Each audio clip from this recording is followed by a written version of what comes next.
This letter was written by Clarence to Evelyn Corey on December 11th, 1941. This was the day that Germany declared war on the United States, just 4 days following the attack on Pearl Harbor. America had just suffered 2 terrible blows, yet Clarence still writes to Evelyn with signs of optimism. Specifically, he talks about how he would have been released from duty had the war not come up. But instead of being down about it, he tells her how all he can do is make the best of it.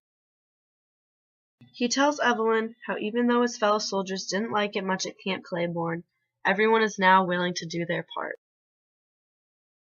I found it interesting how throughout the letter Clarence gives a play-by-play of what he's doing.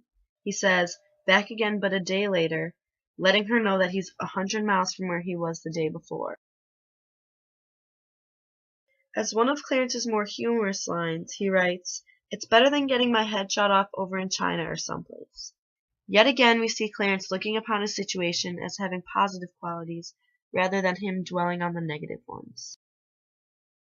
Clarence then writes, "Don't tell me all the boys up in that end of the country are in the army. I didn't believe you when you said you were going to be an old maid." This is a subtle way for Clarence to hint that he wants to know if she's with anyone else without getting painfully rejected, especially while being away at war. He then closes his letter with "Love, Clarence." This is a nice way for Clarence to show his affections without being too overbearing.